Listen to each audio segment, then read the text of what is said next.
much prefer, honestly, to be thanking you in person, but I am happy to see that I recognize a lot of the names on the participant list, so that's always nice. A lot of Coastal Certificate folks and other people that I have worked with and met with, and that's great. So I'll picture you in the audience.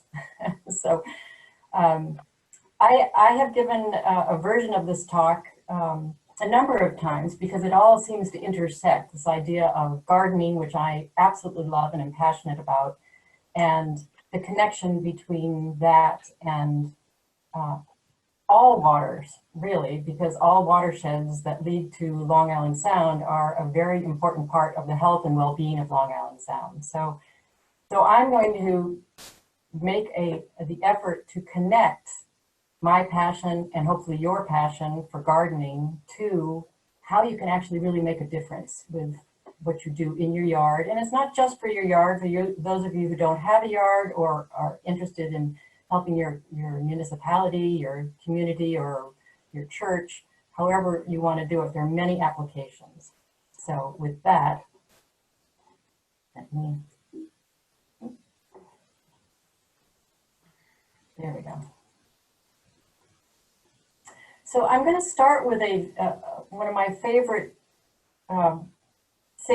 one of many sage things that Doug Ptolemy has said. And I'm guessing that many people at this point in time are familiar with the name Doug Ptolemy because he's written a number of books now. He's an entomologist out of the University of Delaware, but he's also a very passionate conservationist, not just of insects and bugs, but of understanding the ecology of how insects are related to everything else. And his book, Bringing Nature Home, and now he's got a new book out there, are all fantastic reads to begin with, but also because he has so many ways that he brings his vast experience and understanding of ecology through insects to an audience that may or may not have that background. And one of the things that he said in his first book was, for the first time in history, gardens have taken on a role that transcends the gardener.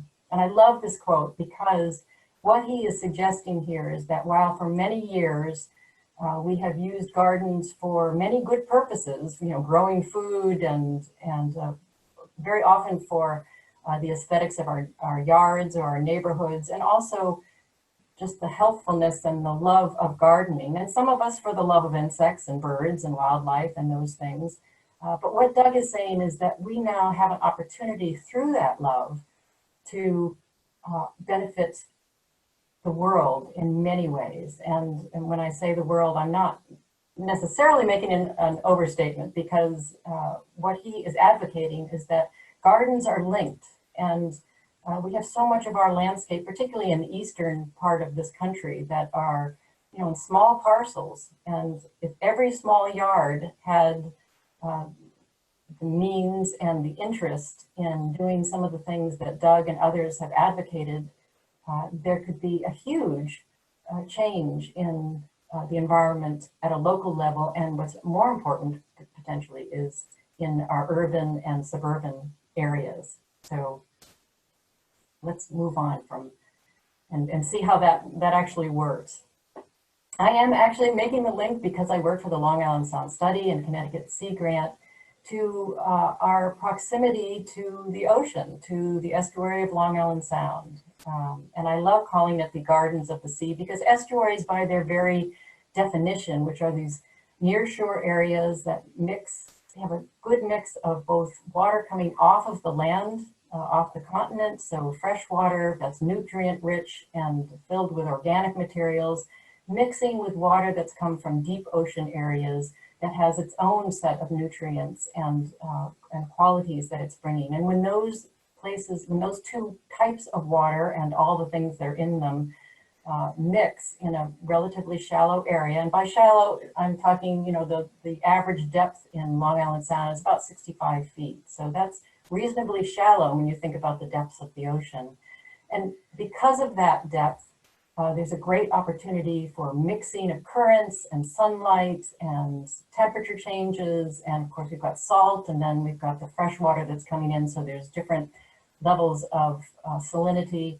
all of these make for an extremely rich environment. And this is why estuaries globally are considered extremely important and extremely valuable ecosystems, because they provide tremendous life, nurseries for fish and wildlife. And we see that now as we're starting to see what had been the influx of birds in the spring. Now we're starting to see groups, at least in my backyard, I'm seeing lots of birds, in part also because of the drought that are coming to my bird baths. A lot of movement, and a lot of what they're taking advantage of is the proximity to Long Island Sound and the rich resources of the Sound. America's commercial fish catch relies on healthy estuaries. Our recreational fish catch and recreation in general, when you think of the boating industry and kayakers and swimmers and everything else. But there's also, filtration. There's, absorption of pollutants. There's also natural storm buffer. When we had Hurricane Sandy come through here, it was across the board that areas that had communities that had allowed their marshes to stay intact along their shorelines fared much better than those that had hardened their shorelines or had built so close to the coast that there was no buffer allowed for the storm surge, the wind, waves, and everything else that comes with a hurricane. So here we have our Long Island Sound. It's an estuary of national significance. Back in the 80s, our United States Congress designated it was one of the first in the country to be named as a national estuary. And it was acknowledging what was called and continues to be called the urban sea. And you can understand, of course, why this was, 300 years ago when Adrian Block first came through Long Island Sound. And that does not even begin to look at the occupation of the coastal areas by indigenous people. There's been a long history of human use of Long Island Sound. And that has been both the good news and the bad news. The good news is a lot of people know about it and a lot of people value it. The bad news is the impacts of the incredibly dense populations that we have along these coastal areas has been problematic for the Sound. It's home to not just the human population, 1,200 species of invertebrates, 170 species of fish, and many, many migratory and resident birds that many of us enjoy. So it is no question that it's an important estuary, and it's one that has great familiarity to a lot of people. Part of my challenge in educating and talking to people, doing outreach about Long Island Sound and why it needs our help, is to talk about something that I don't even have a lot of familiarity with. Many people have never and probably will never see a lot of the things that are below the waters of Long Island Sound, which is in some respects makes it really challenging to talk about why we should feel the need and the importance, the urgency to protect the water quality of Long Island Sound. Well, it's studded with life, and the main picture here is an awful lot of life at a very small level, whether that's phytoplankton, zooplankton, things that we won't even be able to see unless we have a microscope. And then around that image is some of the things that, okay, maybe some of us have seen some of these things. Eelgrass in particular, if you live in the southeastern part of Connecticut along that coastal area, you're going to see a lot more eelgrass than where I am in Old Saybrook or people in Fairfield County. It used to be the eelgrass extended the whole area of our coastal area in Connecticut. And that is being used by the Environmental Protection Agency and the Long Island Sound Study as an indicator, a very good indicator of how the water quality is doing. The fact that we have lost a lot of our eelgrass is significant. It's telling us something about our water quality, that we've got some issues there. And eelgrass is so important because it's a really important nursery site. Just imagine if you are a young fish, how protective. It must be just like a jungle in there, and the young of many different species, but particularly scallops, which is a personal favorite of mine. They require eelgrass, and in fact, the young of that particular species requires the protection of these eelgrass beds. But then there are a lot of these other exotic species, the northern anemone that's at the bottom of the screen. It really is that bright orange. And if you see photographs of the undersea world of Long Island Sound, you'll see that there are areas of the Sound that have a lot of these beautiful, what I think look much more tropical than what I associate with Long Island Sound. So we have a saying in Long Island Sound study that if it goes in the ground, it goes in the Sound. And that's appropriate for what we're talking about tonight, because you and I live in the watershed. We don't live in the Sound, but we have a connection. And I've sometimes called this talk the estuary in your backyard, because really anywhere you live in the watershed, you have the potential to do either good or harm, depending on how you are managing your land resources, whether that's in your yard or whether it's in your town park or anywhere that is abutted by or has a stream running through it that collectively ends up in Long Island Sound. So here's a picture of, this is a land trust property in my town of Old Saybrook, going for a walk. And I was thinking how amazing it is that in Connecticut in particular, we have so many streams and collecting areas for water, but particularly streams. We're just really blessed with many areas of running water. And that, of course, is extremely important for the invertebrates that are a part of that food chain, but also the other species, the fish, the migratory fish, the birds that come in, the shorebirds and waterfowl.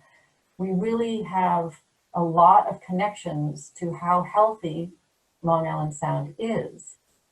And if you look at a map of Connecticut, and this is of course a very general map, but it gives you some sense of, you could be anywhere just about in Connecticut and have a stream either in your backyard or in your neighborhood, or maybe on your commute to work or to school. The chances are pretty good that you're familiar with this incredible resource of water, and water connects via watersheds, one little stream at a time until it gathers larger and larger volumes of water and ultimately makes it into one of our big three rivers, the Housatonic, the Connecticut, or the Thames River, all heading into Long Island Sound. And what's in that water is important. And yes, you can argue that, given how far away some of these water bodies are, and if we look at the true extent of the watershed for Long Island Sound, it goes all the way up to Canada. There's part of Quebec that is in the Connecticut River watershed. So there's really a lot of acreage that collectively constitutes the watershed for Long Island Sound. And so you could say, well, yes, but somebody in Vermont and New Hampshire, it's really not going to make a difference if they change their motor oil and pour it into the river there. Well, the reality is that anytime you compromise a watershed, you're really compromising collectively quite a distance, because everything is connected. Water flows, and water flows into other areas, and collectively that all makes it to Long Island Sound. So it's really not, it's not suitable to say that, well, it's too far away to really make a difference. So if we were to look at all the different things that can accumulate and make it into Long Island Sound, let's say in the Connecticut River, let's say for the state of Connecticut, there are a number of different things. If you look at the top left part of this picture, probably absolutely the biggest contribution of the number one resource that harms Long Island Sound, which is nitrogen. The greatest contribution is coming from septic and sewage treatment plants. And that is a function of density of people, and particularly the density of people between our metropolitan areas and the fact that our coastal areas are far more densely populated than other parts of the state. So the good news is that a lot of work has been put into upgrading, particularly wastewater treatment facilities. We have a ways to go in Connecticut before all of our septic systems are in better shape, but we're working on it. You could say that agriculture also contributes. Anytime you concentrate animals, and particularly if there's water on the property where those animals are being grazed, that can be very problematic. But we could also argue that unfortunately Connecticut has lost a lot of its agriculture, and that there is an incentive for farmers to try to keep their land productive and to therefore protect water quality.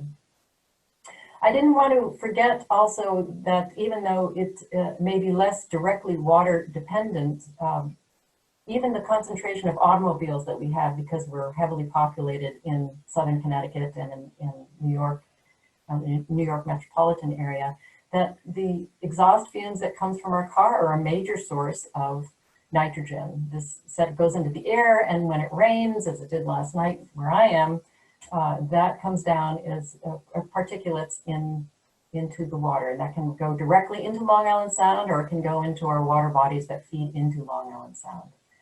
And the oval circle that's got the gold around it, as subtle as that is the low-hanging fruit. And that's something I'm going to talk a little bit more about tonight, which has to do with stewardship in your own backyard and what you can do as a best management practice to protect water resources. And that is fertilizer, excess fertilizer. Nitrogen happens to be the limited factor for Long Island Sound. So the Sound as a natural water body, as a coastal salt-based system,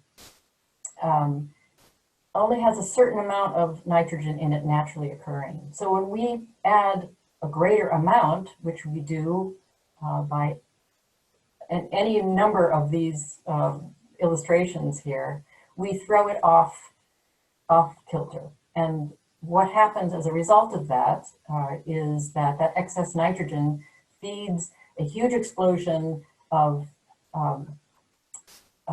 algae, and you get algae blooms, you can get toxic algae accumulations, you can get mats, you can get both toxins for shellfish, but also just aggressive accumulations of algae that can be not only a nuisance, but their continued growth can lead to the bottom part of this picture, which is actually one from Long Island, but we've had plenty of fish kills in Connecticut as well.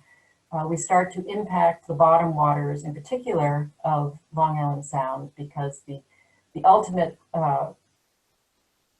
result of having too much of this nitrogen and too much of the algae is the algae eventually dies, because often nitrogen is going as a pulse into the water body of Long Island Sound. And once the storms end, then that pulse abates and the nitrogen slows down, and all of that excess algae now start to die. And when they start to filter down into the water column and make it to the bottom of the Sound, bacteria come in, and the bacteria consume the bodies of the algae, and in so doing, they start to suck up the oxygen in the lower portion of the water. And that is what hypoxia is. And too much hypoxia, any hypoxia in Long Island Sound is not a good thing.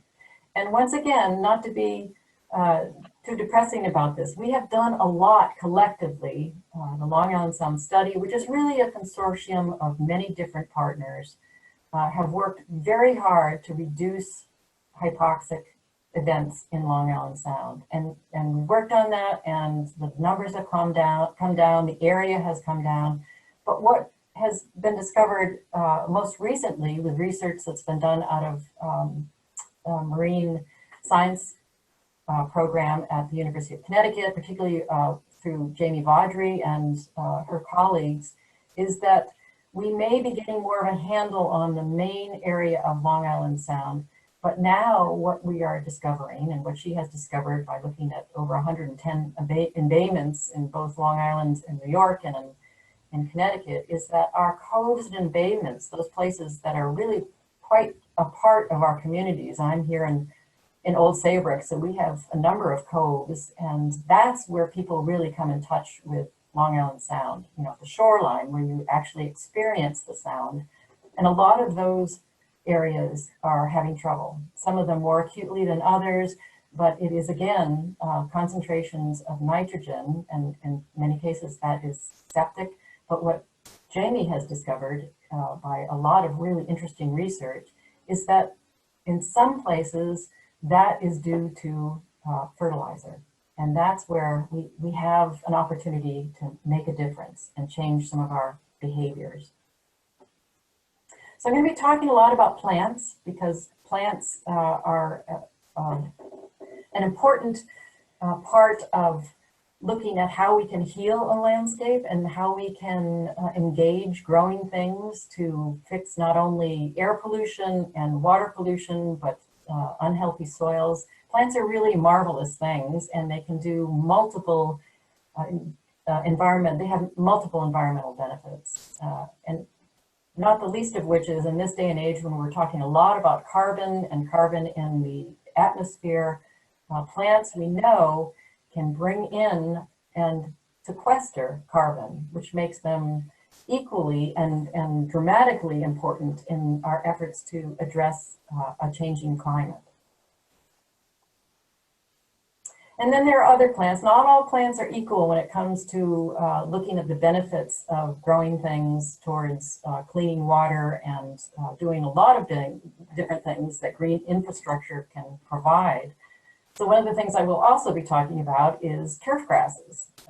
There's a very interesting history in this country about how we have come to adopt the very closely shorn, bright green, well-watered and well-fed lawn as a means of coming together as a community, as showing our wealth, as showing our ability to be a part of a community and a neighborhood.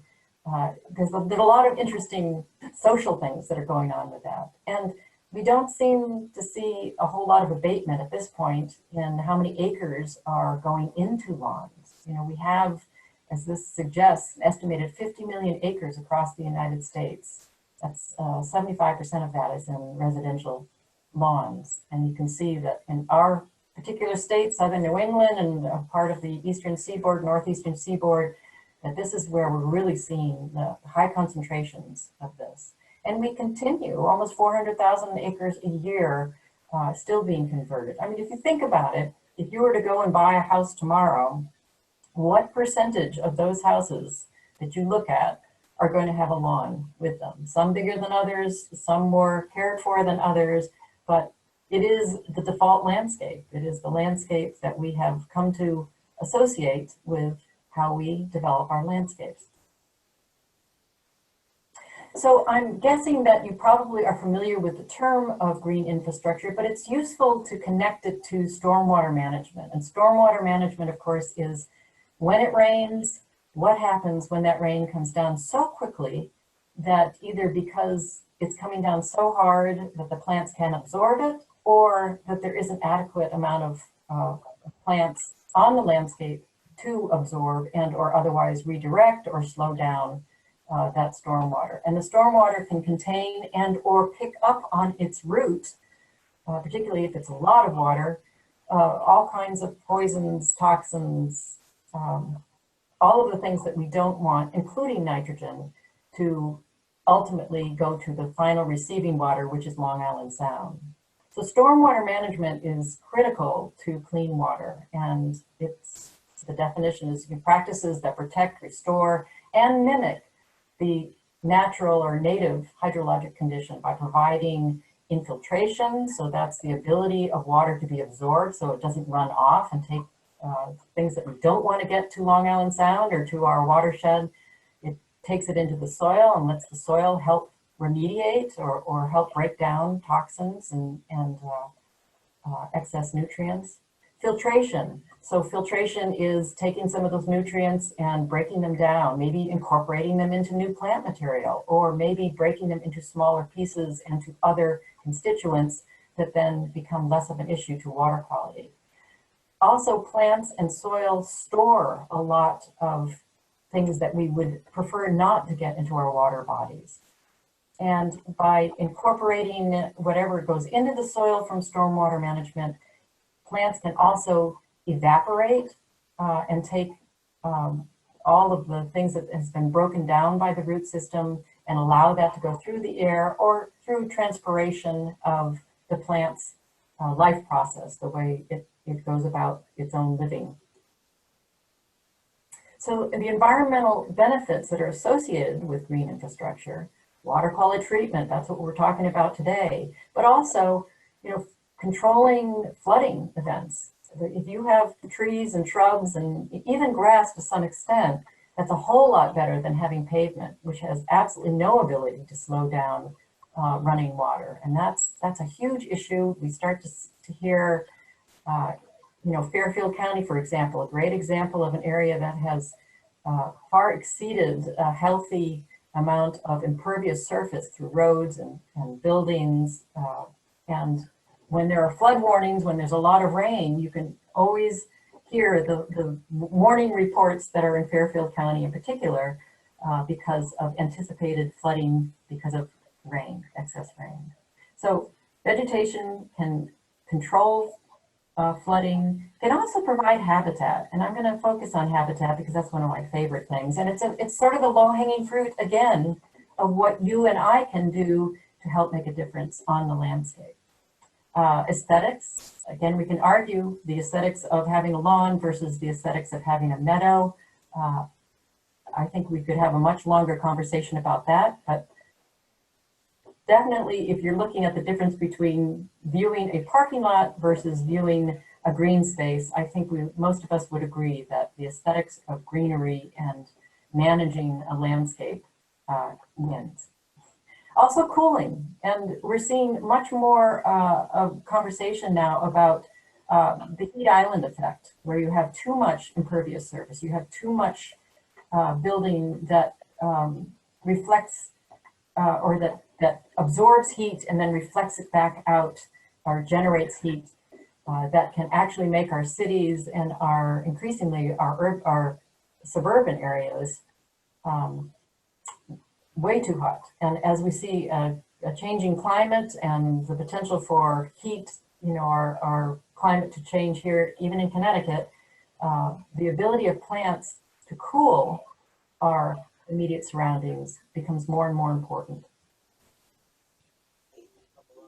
So while I'm going to be talking largely about gardens and what you can do in your landscaped area, I did want to mention that there are many different ways and many different resources on the internet, and also I'm sure through the Conservation District, that provide ideas and resources of what you can do. And I don't want to forget that even your hardened landscape, so if you have walkways, you have an impervious driveway, or you have a big patio, there are many ways that you can provide for rain to infiltrate into your landscape. This is a great example.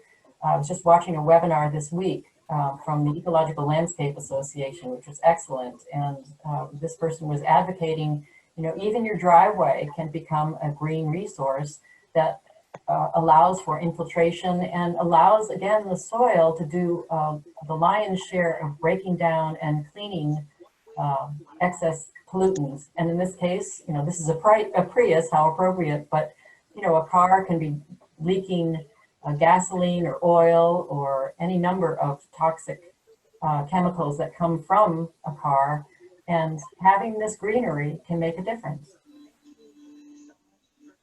So let's consider some of the ways that we can look at our own backyards and make a difference as far as BMPs for water quality. And one of them is reducing your lawn area. I'm not saying that lawns are bad. I'm saying that chemically and fertilizer intensive lawns can be bad. They can provide way too much runoff or infiltration into groundwater that is detrimental to any water body. It could be detrimental to streams and water bodies that ultimately make it to Long Island Sound. But we already know now that that's also very harmful to Long Island Sound. And the good news is there are, again, many resources on the internet. I've put a couple of examples here. The certified wildlife habitat that comes from National Wildlife Federation. Audubon has a great program.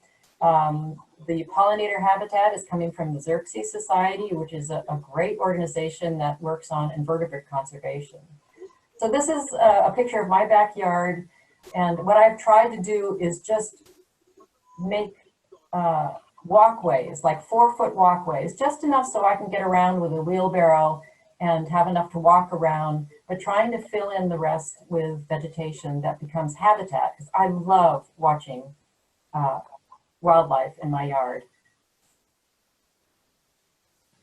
And to get back to the idea of lawns, you know, to a bee, and we'll talk, I know that some of you are particularly interested in pollinator pathways, which is a phenomenon. It's a homegrown phenomenon, which I just love, that talks about how, again, through Doug Ptolemy's tutelage, has said, you know, we can connect our gardens, even in our urban and suburban backyards, and make these pathways so that insects, some of which, you know, there's some of our smallest bees can only travel, you know, a couple of blocks before they need to rest and fuel up. So if you look at a regular lawn that is cut very short and may have had a lot of extra things put on it to keep it green, it's a desert to a bee. A bee has there's no flowers, there are no flowers there, there's no water, there's no usable product for a bee there, or a lot of other pollinating species. And when I say bee, it's not just the honeybee,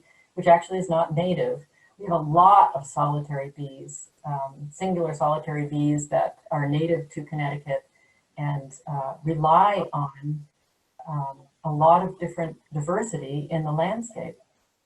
So if we can get away from the lawn, which doesn't produce seeds or nectar or fruit, and really is habitat to very few things, and look at some alternatives. Now on the upper part of this picture, I've got a picture of a house that I pass on my way into work, or I used to, into Groton. This is a front yard, and where that little piece of fence is where the sidewalk is, and then the road. So it's a very small front yard.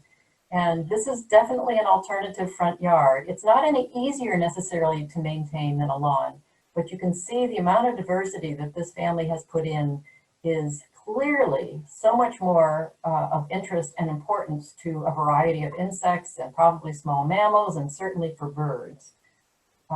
The picture on the right-hand side is, again, of my backyard.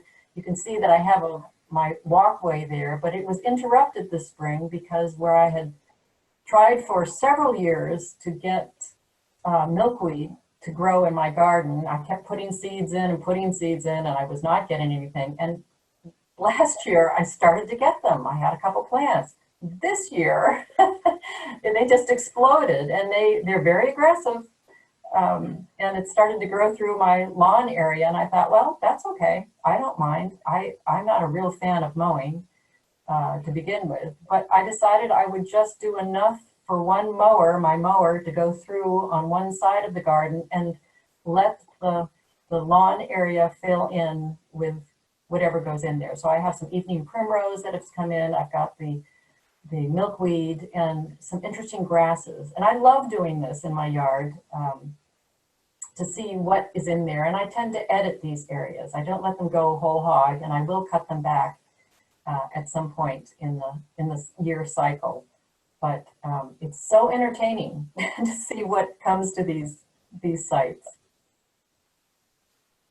And no discussion would be complete without talking about native plants, because native plants are an important and growing, I'm happy to say, phenomenon of, you know, people's interest, not only their understanding of why that's important, but also it's as if people have drank the Kool-Aid, so to speak, that people are looking for native plants now because they get it. You know, native plants have co-evolved with animals and birds in particular that are the migratory species, the ones that are relying on certain foods at certain times of the year, but also our pollinators. You know, this is the time of year of goldenrods and asters, and if you're out there looking at those plants, you'll see that they're studded with a lot of bumblebees, a lot of bees, praying mantis, there are syrphid flies, there are beetles. Everything is doing the last end of season getting ready by stocking up on pollen and nectar for their independent life cycles.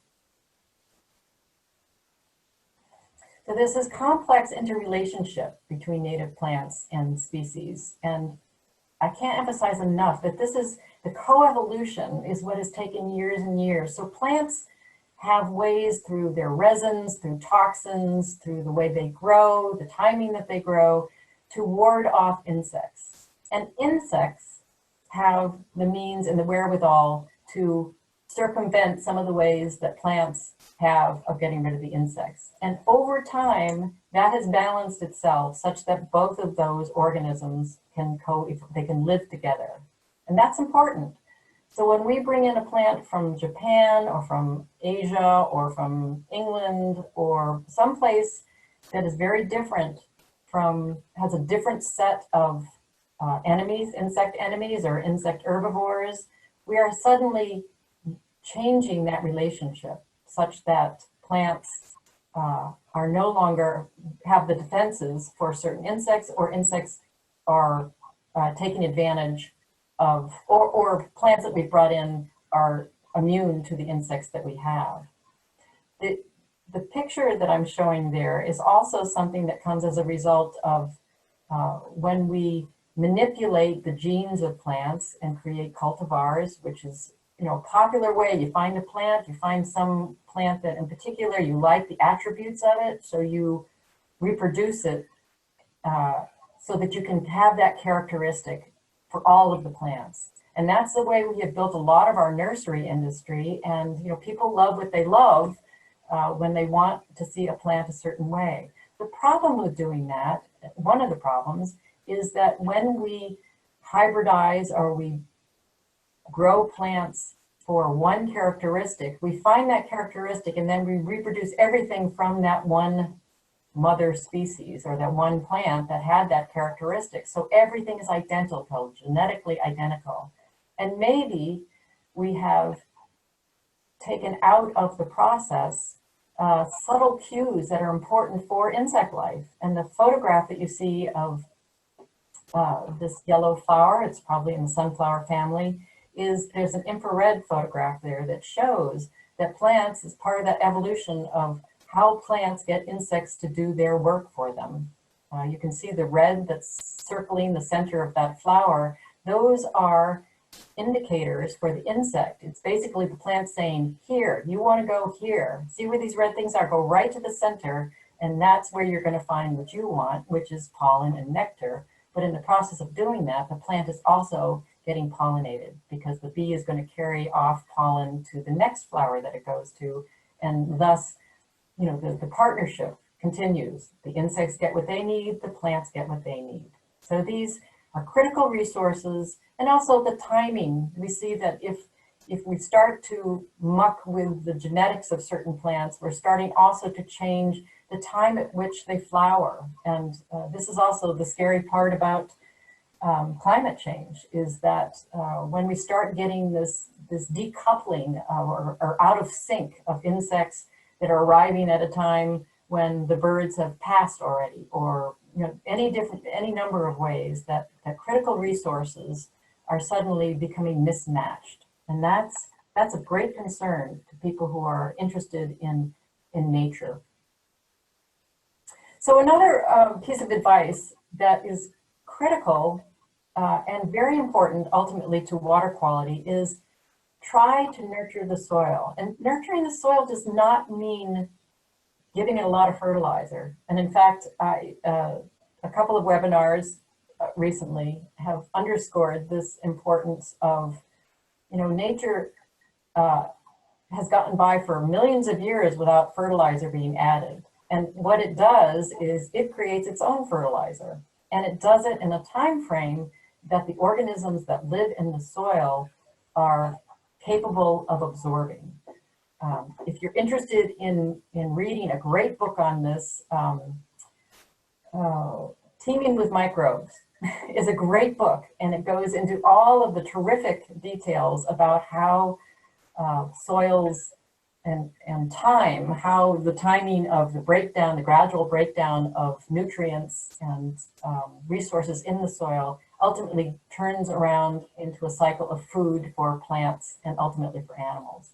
So one of the best things that you can do to help for a great soil is to, what the Xerces Society says, leave the leaves, because leaves drop to the base of a tree in the forest for a reason. It's protection, it provides moisture, it provides nutrients. If you go to, in the springtime, and look at the leaf litter and pick it up and just about an inch down, you can see that the leaves have been broken down. They have been eaten out. Many of those resources have been converted under the leaf covering to create the organic resources that are necessary to feed the insects and the organisms in the soil that in turn create resources and nutrients for plants. And it's this cycle again, because the plant continues in the fall to drop the leaves and organic debris, and then the organisms convert that again to soil and food for the plants. So there's a lot of really good literature that's come out in the last 5 to 7 years. Planting in a post-wild world is a really good example of that. And some of the things that consistently are coming out in these books are things like minimize disturbance.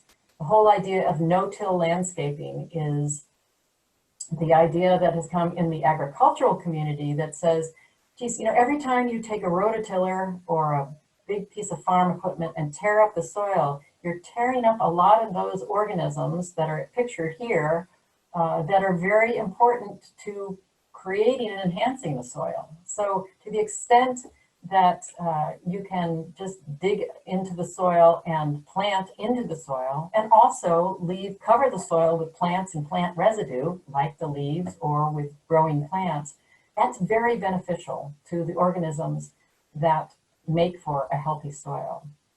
Anytime you maximize the types of plants and the numbers of plants, and including different types of roots, so tap roots and fibrous roots, that's also really good, because that's also knitting together. Remember, we talked a bit about, how healthy plants can help slow down and help infiltrate any toxins that are associated with stormwater. And that's in part how they do it, through different types of roots and density of roots. So the idea is leave living roots in the soil as much as you can. So that's cover crops in the winter or living mulch in the summer. Fertilizer, this is a biggie because this is a single important source of excess nitrogen, and it's not insignificant. Again, the research that Jamie Vaudry has done indicates that this is low-hanging fruit in terms of we have an option here. You can grow a healthy organic sod. You just have to be willing to do it. And if you're currently feeding an inorganic salt-based fertilizer, which an inorganic fertilizer is, then there's a transition period to make that happen. The only way to know how your soil is doing is to get a soil test. It's a tough sell. I know a lot of people are just impatient, particularly in the spring. This is a good time in the fall to get a soil test, so you're all ready for the spring. You also might want to account for other sources of nitrogen that are already getting into your sod or to your soil. That comes from the atmosphere. Remember the carbon sources from our automobiles, but also lawn clippings. If you are mowing your lawn and allowing your lawn clippings to go back onto your lawn, congratulations, that is a best management practice. And it's also providing excess nutrient because of nitrogen, because you're basically lopping the top part of the grass off and allowing it to feed back into the soil. And if you have a lot of grubs like I do, you might be interested in using corn gluten, which is an organic approach to controlling grubs. That also is a source of nitrogen. So you may already be getting fertilizer that's benefiting your yard and without ever having opened up a bag of synthetic fertilizer. There are recommendations that come from a number of land-grant universities in New England. There was a huge study that was done a number of years ago that looked at recommendations, and those recommendations, and there's a great document that really looks at water quality benefits of assessing your fertilizer activity, basically use 1/3 1/2 to 1/3 less fertilizer than is recommended. You don't need all the fertilizer. And so if you're inclined to use the fertilizer from a bag that you've gotten at the store, consider using less. And if you have an old lawn, you can get by with 2 pounds per 1,000 square feet of lawn, because an older lawn has had time to develop its soil. If you have a new house and you've just come in, and we all know that it's really tough, all the compaction, and when a house is built and it's all of the good soil is scraped away and you're left with subsoil, okay, you probably do need a little bit of help there, and you can feed up to 3 pounds per 1,000 square feet. One of the biggest recommendations in talking to some of the folks at UConn who make recommendations in these areas say that if they could just get people to apply once a year, it would be no later than October 15th. It would be in the fall, so right now. And the whole idea of not going beyond October 15th is, generally speaking, once you get to frost or once you get to cool conditions, your grass is no longer growing. So if you're putting fertilizer down, it's not being absorbed, which makes it that much more mobile in terms of transport, either into the soil and into the watershed, or by way of stormwater across the surface of your lawn and down into the storm sewer or into a receiving body, which could be the stream nearby. Best one time, mid-September to mid-October. We could do a whole talk on pesticides. I think we learn as a society that yes, the use of pesticides has applications, and particularly in dire circumstances, maybe with invasive species. I don't know, there's arguments for all of these. But we also know, it wasn't that long ago that DDT provided a very astounding example of what happens when we apply something that we don't have a full understanding of. And that is my concern personally. I'm not advocating one way or another. I am saying that I have concerns, and that we should have a modicum of caution in using pesticides, and particularly because EPA is the agency nationally that quantifies and looks at the usability and the harm to the environment of pesticides, and they are way behind. And it's really hard to look at the synergistic effects. So you could be having you could have a soup of different pesticides, particularly in a neighborhood with many different residential lots. You could have a whole soup of pesticides that are interacting with one another. And that's a whole nother process to understand what's the impact of that. This happens to be a neighbor of mine who had, I think this was kind of ironic, that one sign is saying, you don't have to choose between a healthy lawn and a healthy family. And right next to it is the dreaded pesticide application sign. So I'm not quite sure how these two signs are actually working together. Another thing that's important to consider is that we often get plants because we like them. And you go to a nursery, you see a plant, you love it, you happen to be seeing it when it's in flower, and you bring it home and you plant it, and it doesn't do very well. And so next year you put a lot of fertilizer on it, or give it a lot of food, because you want it to do well, because it looks so nice at the nursery. And the element that we're missing here is, look at your yard in terms of what it's providing in terms of growing conditions. If you've got a lot of shade, then you don't want to put sunflowers. If you've got a lot of sun, then you don't want to put ferns, maybe. Look at how nature works in terms of accepting whatever the environmental constraints are of your lawn. That can include your, maybe you've got compacted soil, maybe you've got really sandy soil or really clay soil. All of those provide opportunities for the right plants, but they also can make it really hard for other plants, and that can lead to the fertilizing habit and the idea that well, I'll just make it work by giving it food. This is a picture in the lower Connecticut River, and it's one of my favorite places to go, along Chapman Pond. And it shows that nature constantly fills in a void of opening with multiple, and this is a perfect example of multiple types of plants, a good diversity of plants, good diversity of root types, good diversity of growing conditions. The denser the root systems in the plants in this area, the more water it can hold, the more water it can process in terms of breaking down anything that might be bad, but also releasing, to the atmosphere or through transpiration. If you can mix vegetation and provide a lot of diversity in your landscaping, that's going to go a long way towards helping remediate or to process water before it has any chance at all to get to a faster moving brook or stream or creek or ultimately a river and ultimately Long Island Sound. So if you have a stream in your backyard, this is a really, really good idea. And even a modest 10 feet of a good diverse buffer is going to go a long way versus putting grass right down to, and we love our views, I know that is important, but we can still have short vegetation that's doing something towards slowing down water and helping it to infiltrate and allowing those organisms in the soil to do their job, which they will do happily.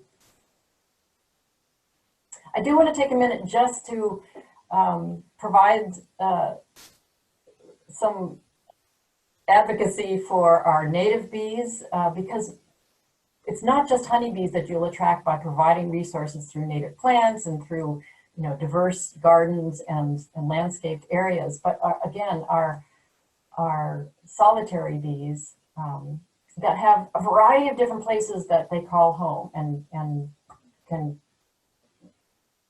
use as habitat. 75% live in the soil. So here's an example. This happens to be after Memorial Day parade a couple of years ago, and I was walking back to my car, and this is a school, and you can see in the left-hand picture those little tiny piles of dirt in the ground there. They're all in here, studded all in this area. Now, it doesn't look like this is a very well-maintained lawn from the perspective of a lot of food, a lot of fertilizer, a lot of water. It is like my lawn in that they mow it. And here, these little bumps here are in fact this. This is one of our ground nesting bees. This is what it looks like. It basically looks like an anthill, but the hole is about the size of your pinky or a pencil. And what's happening below the ground is a lot of our species will dig this hole and create chambers under the ground. And what she will do is go down and put what is called bee pollen. So it's a mix of pollen and nectar in a ball. And she will lay an egg, a single egg, on the side of this chamber and do that all the way up. And then the female is gone at that point. She's done her work. But underground, the next generation of bees are going to evolve or mature and leave in the spring. And there are places in Connecticut, Haddam Meadows has got a huge emergence of bees in the spring. This area here in my community, I'm sure this was going pretty much unnoticed by most people, but this I was walking on here just at the time that these things were emerging. So when we use excess mulch, when we cover all bare areas in our garden, we're also taking away an opportunity for some of these organisms that are very important to pollination and as a food for other organisms. They need bare soil or access to soft soil. Sometimes it's good to just leave a patch of bare soil. I have a patch in my backyard that was quite by accident. I had dug into a pile and I left it uncovered, and it has become the favored dusting area for birds and for bunnies. I've left it open all summer, and it's just a delight to watch the birds. Just a couple days ago, seeing a bunch of finches in my my bird bath, and then after they got all wet and were chatting away in the bath, they all went over to the dusting pile and then dusted in the dust pile. So it's great entertainment value. There are other things that you can do that are fairly simple that will provide habitat and enhance the diversity of your yard. And by this also, not only for entertainment and for learning about how nature works, which is unbelievably grand, but it's a fairly straightforward way of providing diversity and and just interest to your yard visually. Leave some dead pieces. The piece of wood on the right is just a log after all the cutting that the state has been doing of trees and all the trees that have preemptively come down in storms. Some of them come with ready-made holes in them. This happens to be a log that had been excavated by some organism, and it was small enough so that I could toss it into my trunk and bring it home. And it has since started to been occupied by not only mice using it as protection, but insects that are starting to break it down. Nice thing about wood or driftwood is that it can provide habitat temporarily, but it also breaks down and ultimately creates soil and resources for the soil in the garden. On the left-hand side, you can see that was a piece of log that was it was like a half moon piece of log, and that became a mouse nest over the winter months. Oops. The other thing that is really important if you really want to attract the number of insects that are going to be part of a healthy ecosystem is Heather Holmes, who is a bee specialist. She just gave a really great talk the other night, a webinar on bumblebees. One of the things that she has always said is, if you have plants such as these phlox on the right-hand side in my yard, they have fairly stiff branches to them, stems. Leave those over the winter to the extent that you can.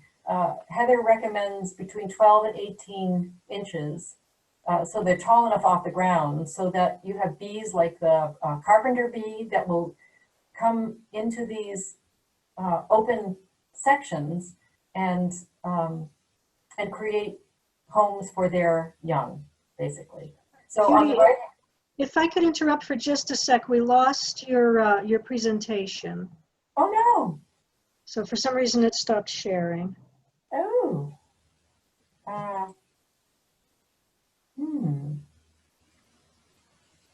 Hold on, I'm going to end the show. Are we back? Not yet. Not yet. Oh, that's weird. All right, let me go. Okay, there we are. Yep. Okay. Sorry about that. Not sure how that happened. One of those crazy Zoom things. Yes. So here's the plant that I was talking about. You can see the hole that the insects can take advantage of, and I've seen this. It's very exciting to see. You'll see a little bit of frass where they've started to dig in there, and you'll see it on the ground first arriving, and then you look in there and you can see that they're building a nest. And here's what it looks like in the summer or in the spring as the plants are emerging. You may lose your taste for having all this woody material. Again, this is, part of being a good environmental gardener is being a messy gardener, but you can always cut the very tops off as long as you have between 12 and 18 inches left, then you will probably attract and provide habitat for some of our solitary bees. I see what this is. Okay. And think also in terms of winter months. This is, where if you leave your plants, your garden plants, your perennials, and your shrubs over the winter, you might think it looks messy. I happen to love this look because it reminds me of being in a meadow in the middle of winter. But it's also really important for birds in particular that in the wintertime, depending on what the conditions are and how much snow we've had, they need the resources that are provided by seeds that are left over, and also something as simple as I remember looking out my kitchen window one morning and seeing a praying mantis egg case, and there was in short succession there was a tufted titmouse and a chickadee who both found that and were wailing away at that. Not very good for the future of the praying mantis, but probably critical for birds during a tough winter when they need resources. And this is one of the things that Doug Tallamy talks about, that the energy resources of insects is far and away of great value to birds, particularly in spring, as birds are starting to create, their own families and need a lot of energy. So sustainable gardening, it's not a solution, it's a tool. It's really, I like to think of it as, it's a way to try to get away from that must feed, kill, cut, mow, blow, neaten, and water all season. So part of this is, I like to think that's for my own sanity, and it's for yours as well, because the amount of energy that you put into your lawn could very well be put into other very productive means of not only attracting wildlife, which it can be equally enjoyable, but it also can provide the resources both to a healthy soil, but also all the different ways that plants can help clean water, directly or indirectly. So it's a win-win. And I like to think that we are actually maybe getting into a period of a changing aesthetic. If you've never been to the Highline Park in New York, which is the inset picture, I would so recommend going. You can see this was an abandoned railroad corridor, elevated railroad corridor in the city, and it was brilliantly transferred into a garden area. And they used all native plants, in part to provide education about what the alternative of native plants can do. And you can see, not only has it been a draw to people, but it has been a great boon to real estate that's been along here, because people love it. And my hope is that this lawn that we're seeing here, which might, under some circumstances in some communities, be considered needing to be enforced under a blight ordinance, because of the potential for attracting vermin, or it could be a nice alternative to the regular lawn.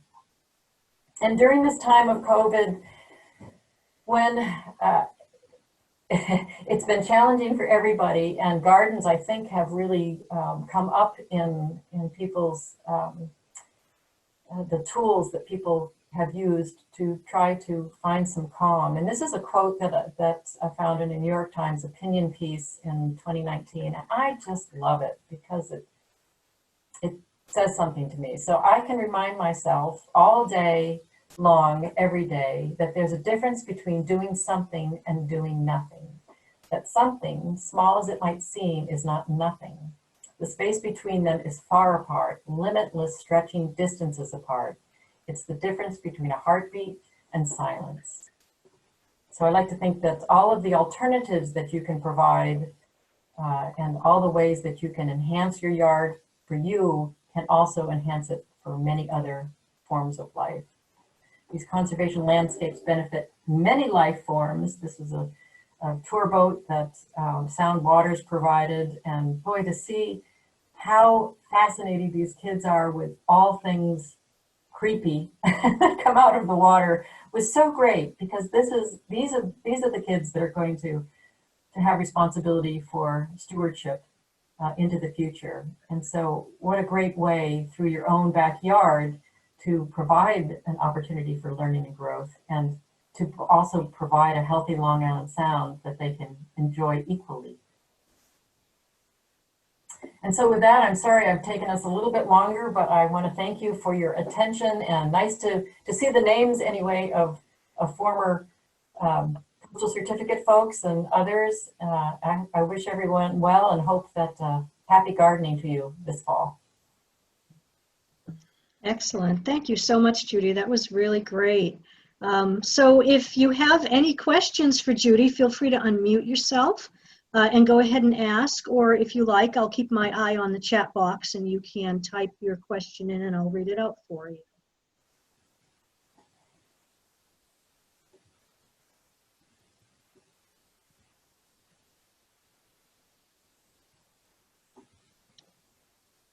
I think, Steve, you had a question a little bit earlier. I don't know if you want to ask that directly or if you'd like me to read it out for you. Hi, Steve.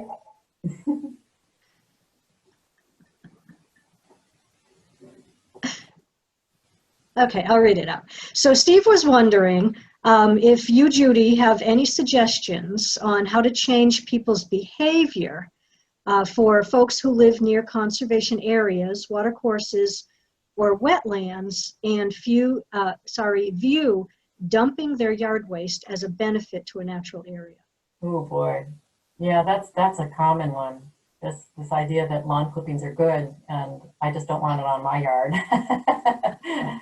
Yeah, it's funny actually, Judy, you and I were both talking earlier this evening about a very good workshop that we both attended on community-based social marketing, and Judy in particular has had some experience through the district in working on well-crafted and I'm not going to say easy, but can be very effective means of honing in on behaviors that you want to have people change, and maybe leaving lawn clippings is one of them, and how to do that. What's the best way to do it?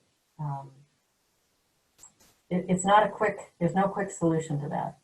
I mean, I think always education and outreach is helpful if you can talk to a willing person and explain, why it's detrimental or why it's harming something.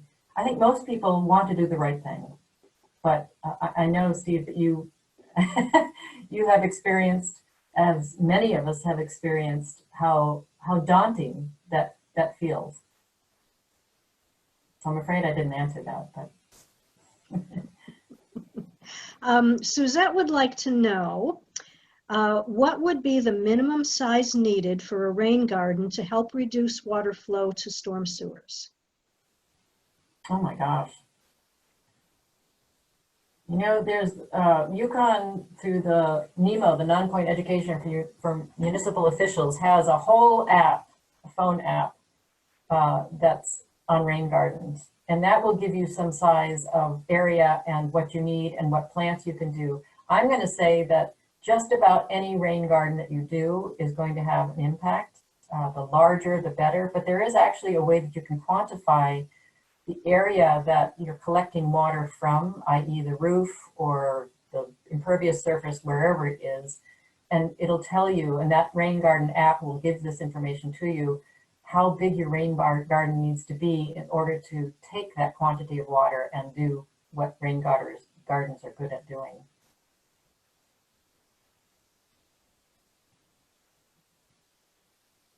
Any other questions? Nobody wants to unmute tonight and chat. We're all exhausted. Everyone had a crazy day. It wasn't just you and I. Yep. Well, All thank right. you, everybody. I look forward to hearing adventures in your backyard. Oh, somebody says I don't think we can unmute. Oh, is it a global unmute? Huh. Allow. Oh, participants are allowed to unmute themselves. Who knows? Zoom is being crazy tonight. So, all right. Well, I guess I don't see any more questions in the chat. Well, if anybody has a question, yeah, you can, judy.preston@uconn.edu. I'd be happy to try to answer any questions. Right.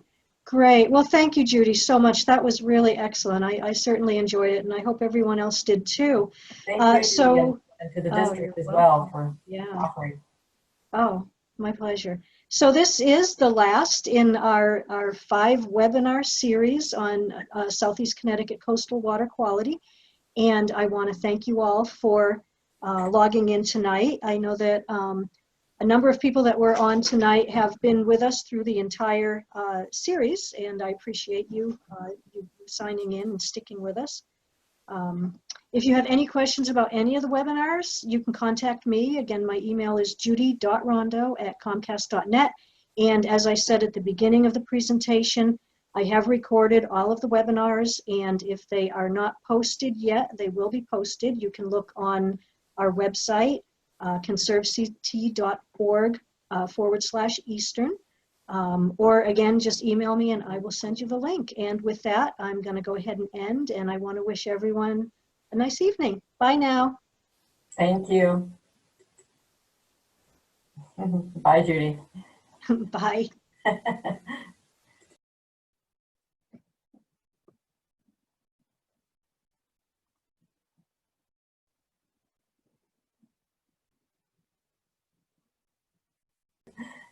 So here's the plant that I was talking about. You can see the hole that the insects can take advantage of, and I've seen this. It's very exciting to see. You'll see a little bit of frass where they've started to dig in there, and you'll see it on the ground first arriving, and then you look in there and you can see that they're building a nest.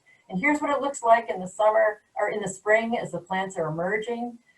You may lose your taste for having all this woody material. Again, this is part of being a good environmental gardener is being a messy gardener, but you can always cut the very tops off as long as you have between 12 and 18 inches left, then you will probably attract and provide habitat for some of our solitary bees. I see what this is. Okay. And think also in terms of winter months. This is, where if you leave your plants, your garden plants, your perennials, and your shrubs over the winter, you might think it looks messy. I happen to love this look because it reminds me of being in a meadow in the middle of winter. But it's also really important for birds in particular that in the wintertime, depending on what the conditions are and how much snow we've had, they need the resources that are provided by seeds that are left over, and also something as simple as I remember looking out my kitchen window one morning and seeing a praying mantis egg case, and there was in short succession there was a tufted titmouse and a chickadee who both found that and were wailing away at that. Not very good for the future of the praying mantis, but probably critical for birds during a tough winter when they need resources. And this is one of the things that Doug Tallamy talks about, that the energy resources of insects is far and away of great value to birds, particularly in spring as birds are starting to create their own families and need a lot of energy.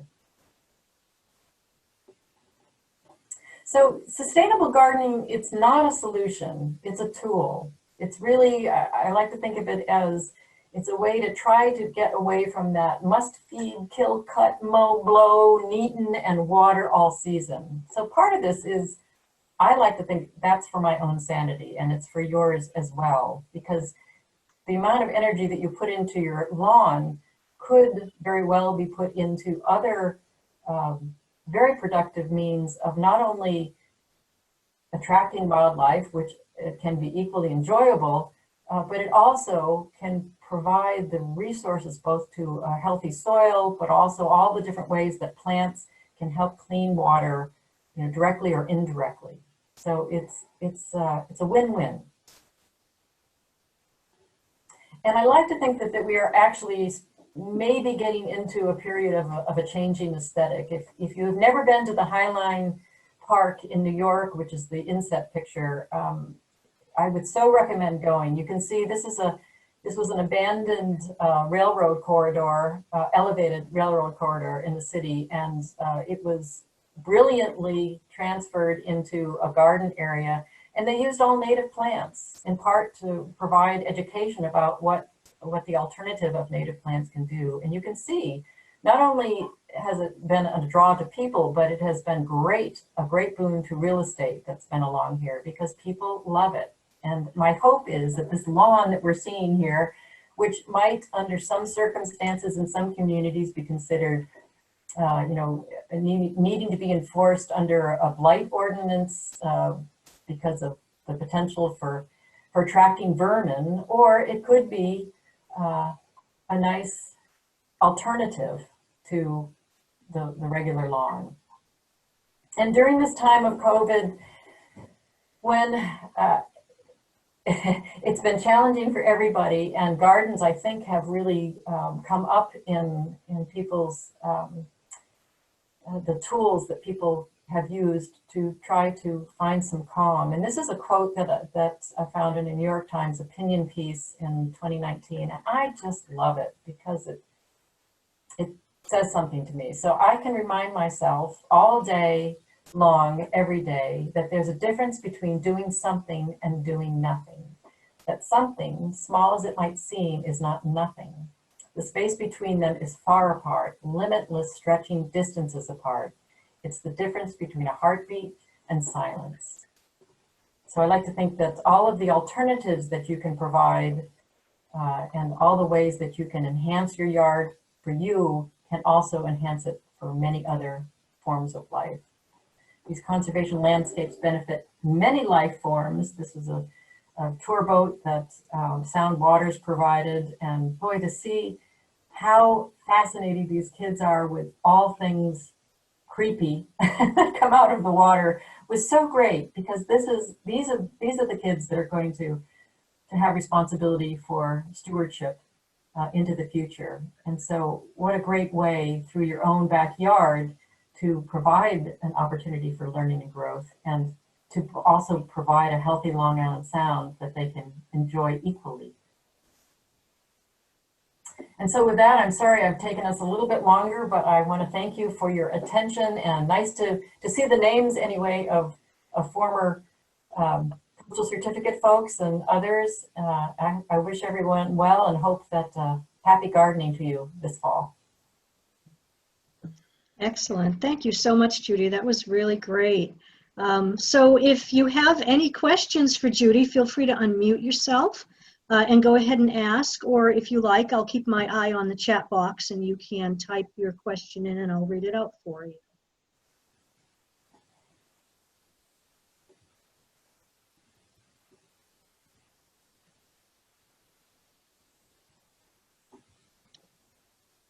I think, Steve, you had a question a little bit earlier. I don't know if you want to ask that directly or if you'd like me to read it out for you. Hi, Steve.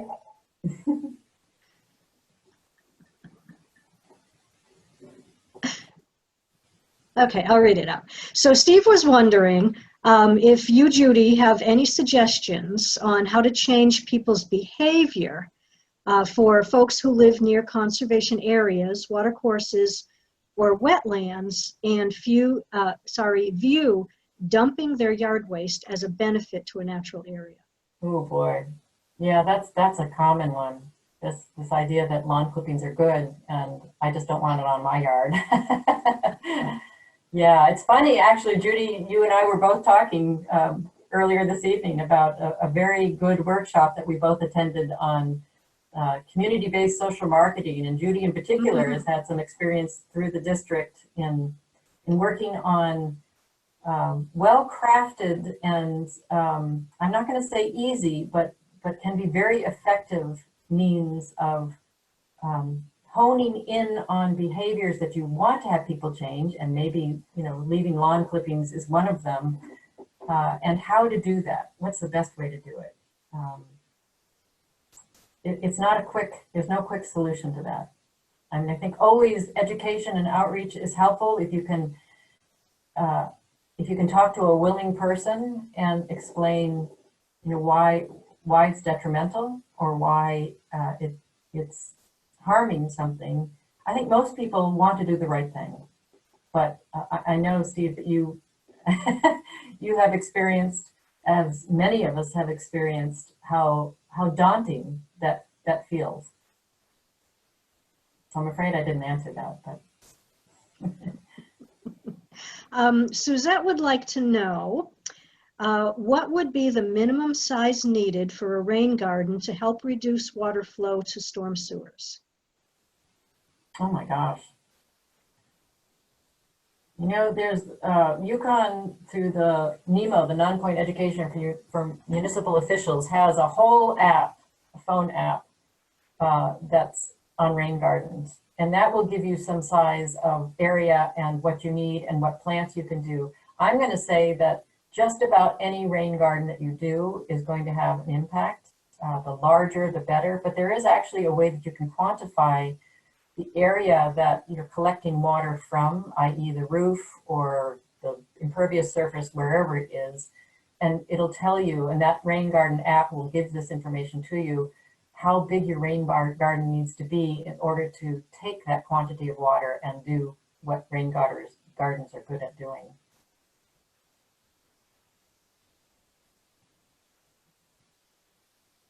Any other questions? Nobody wants to unmute tonight and chat. We're all exhausted. Everyone had a crazy day. It wasn't just you and I. Yep. Well, All thank right. you, everybody. I look forward to hearing adventures in your backyard. Oh, somebody says I don't think we can unmute. Oh, is it a global unmute? Huh. Allow. Oh, participants are allowed to unmute themselves. Who knows? Zoom is being crazy tonight. So, all right. Well, I guess I don't see any more questions in the chat. Well, if anybody has a question, yeah. Yeah, you can, judy.preston@uconn.edu. I'd be happy to try to answer any questions. Right. Great. Well, thank you, Judy, so much. That was really excellent. I certainly enjoyed it, and I hope everyone else did too. Thank you, Judy, and to the Oh, district you're as well welcome. for offering. Oh, my pleasure. So this is the last in our 5 webinar series on Southeast Connecticut coastal water quality. And I want to thank you all for logging in tonight. I know that a number of people that were on tonight have been with us through the entire series, and I appreciate you signing in and sticking with us. If you have any questions about any of the webinars, you can contact me. Again, my email is judy.rondo@comcast.net. And as I said at the beginning of the presentation, I have recorded all of the webinars, and if they are not posted yet, they will be posted. You can look on our website, conservect.org/Eastern. Or again, just email me and I will send you the link. And with that, I'm going to go ahead and end, and I want to wish everyone a nice evening. Bye now. Thank you. Bye, Judy. Bye.